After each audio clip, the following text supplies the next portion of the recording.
英語聞き流しリスニング、英語テキストと MP3 ダウンロード、その他の物語はホームページからお聞きいただけます。88thpp.com 88thpp.com 20th January. Dear Daddy Longlegs. Did you ever have a sweet baby girl who was stolen from the cradle in infancy? Maybe I am she. If we were in a novel, that would be the denouement, wouldn't it? It's really awfully queer not to know what one is, sort of exciting and romantic.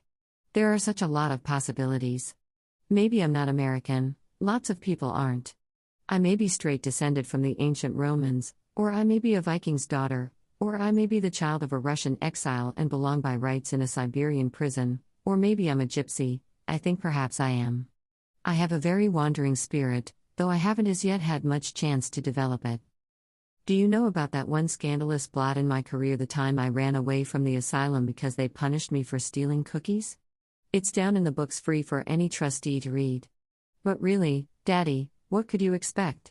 When you put a hungry little 9-year girl in the pantry scouring knives, with a cookie jar at her elbow and go off and leave her alone, and then suddenly pop in again, wouldn't you expect to find her a bit crummy?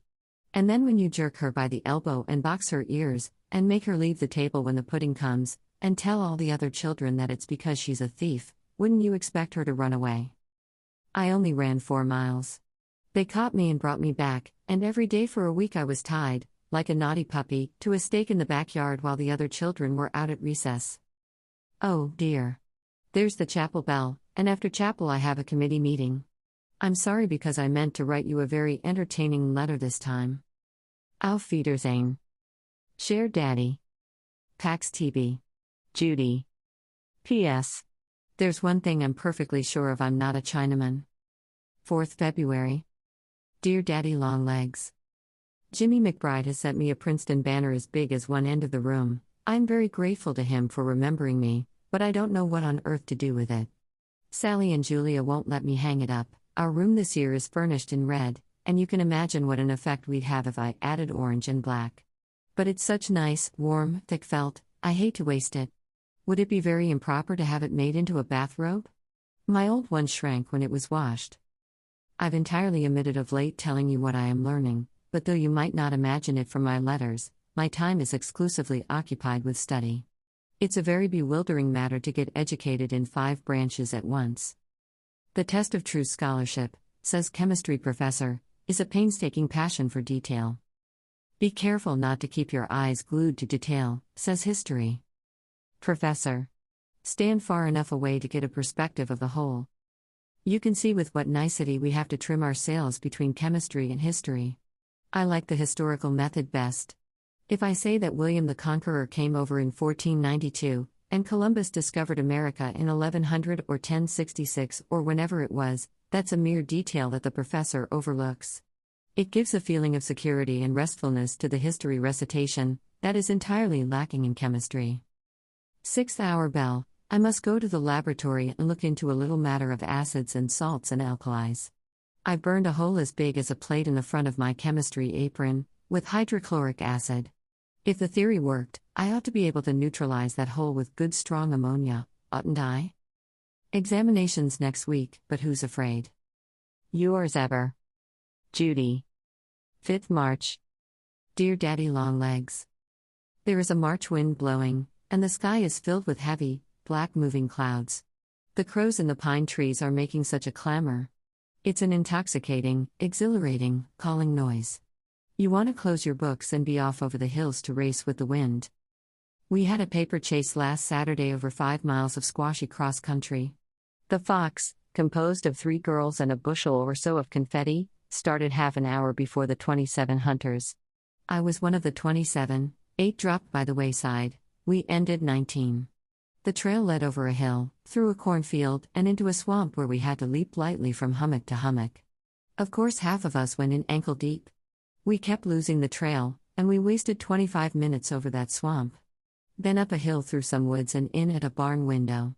The barn doors were all locked and the window was up high and pretty small. I don't call that fair, do you? But we didn't go through, We circumnavigated the barn and picked up the trail where it issued by way of a low shed roof onto the top of a fence. The fox thought he had us there, but we fooled him.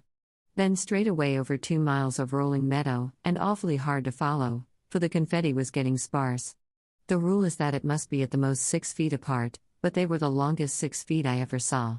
Finally, after 2 hours of steady trotting, we tracked Monsieur Fox into the kitchen of Crystal Spring. That's a farm where the girls go in bobsleighs and hay wagons for chicken and waffle suppers, and we found the 3 foxes placidly eating milk and honey and biscuits. They hadn't thought we would get that far. They were expecting us to stick in the barn window. Both sides insist that they won. I think we did, don't you? Because we caught them before they got back to the campus. Anyway, all 19 of us settled like locusts over the furniture and clamored for honey.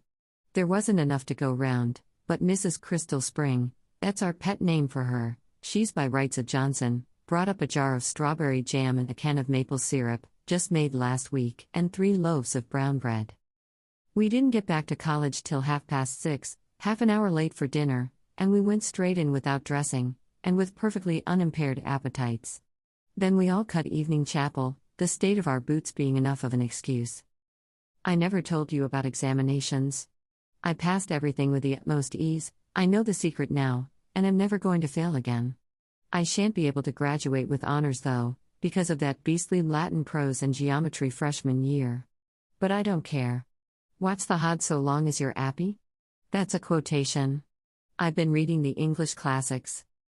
Speaking of classics, have you ever read Hamlet? If you haven't, do it right off. It's perfectly corking. I've been hearing about Shakespeare all my life, but I had no idea he really wrote so well. I always suspected him of going largely on his reputation. I have a beautiful play that I invented a long time ago when I first learned to read.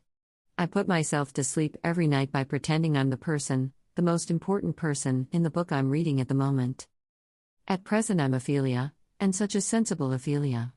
I keep Hamlet amused all the time, and pet him and scold him and make him wrap up his throat when he has a cold. I've entirely cured him of being melancholy. The king and queen are both dead, an accident at sea, no funeral necessary, so Hamlet and I are ruling in Denmark without any bother. We have the kingdom working beautifully. He takes care of the governing, and I look after the charities. I have just founded some first-class orphan asylums. If you or any of the other trustees would like to visit them, I shall be pleased to show you through. I think you might find a great many helpful suggestions. I remain, sir, yours most graciously, Ophelia, Queen of Denmark.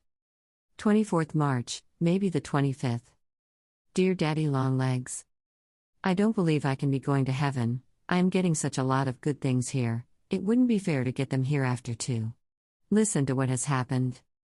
Jerusha Abbott has won the short story contest, a $25 prize, that the monthly holds every year. And she's a sophomore. The contestants are mostly seniors. When I saw my name posted, I couldn't quite believe it was true. Maybe I'm going to be an author after all. I wish Mrs. Lippett hadn't given me such a silly name. It sounds like an authoress, doesn't it? Also, I have been chosen for the spring dramatics, as you like it out of doors. I'm going to be Celia, own cousin to Rosalind. And lastly, Julia and Sally and I are going to New York next Friday to do some spring shopping and stay all night and go to the theater the next day with Master Jervy. He invited us. Julia is going to stay at home with her family, but Sally and I are going to stop at the Martha Washington Hotel.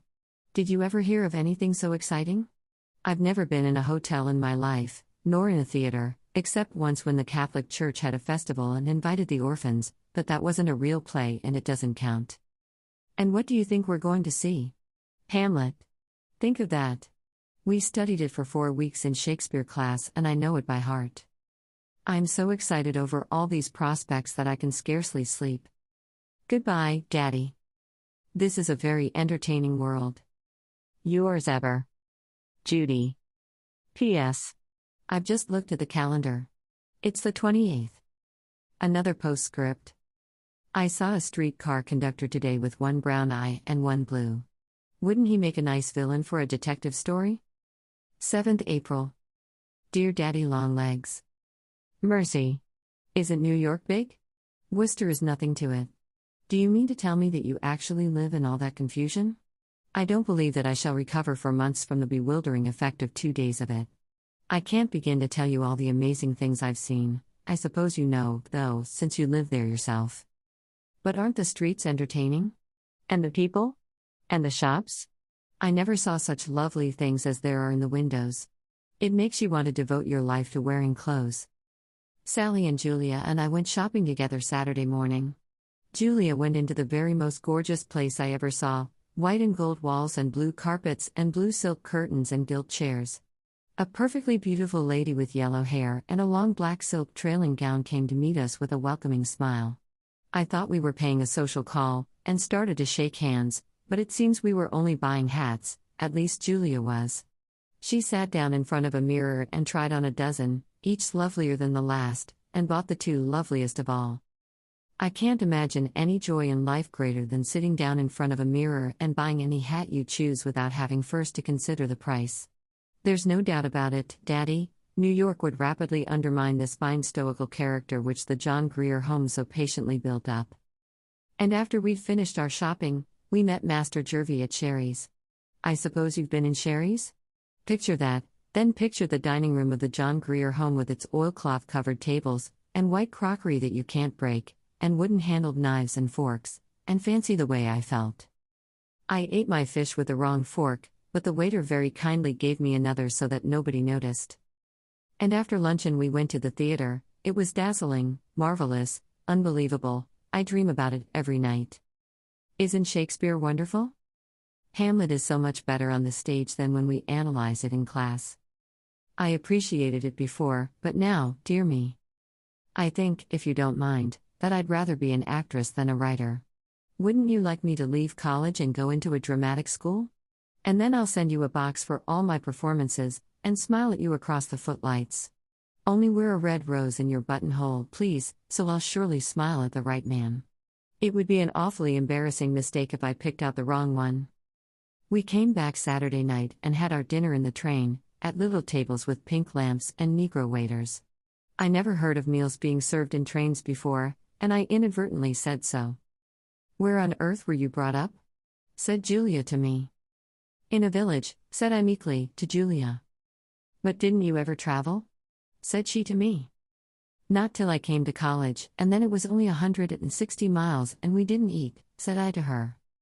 She's getting quite interested in me, because I say such funny things. I try hard not to, but they do pop out when I'm surprised, and I'm surprised most of the time. It's a dizzying experience, Daddy, to pass 18 years in the John Grier home, and then suddenly to be plunged into the world. But I'm getting acclimated. I don't make such awful mistakes as I did, and I don't feel uncomfortable anymore with the other girls. I used to squirm whenever people looked at me. I felt as though they saw right through my sham new clothes to the checked ginghams underneath. But I'm not letting the ginghams bother me anymore. Sufficient unto yesterday is the evil thereof. I forgot to tell you about our flowers. Master Jervy gave us each a big bunch of violets and lilies of the valley. Wasn't that sweet of him? I never used to care much for men, judging by trustees, but I'm changing my mind. 11 pages, this is a letter. Have courage. I'm going to stop. Yours always, Judy. 英語聞き流しリスニング、英語テキストと MP3 ダウンロード、その他の物語はホームページからお聞きいただけます。88thpp.com 88thpp.com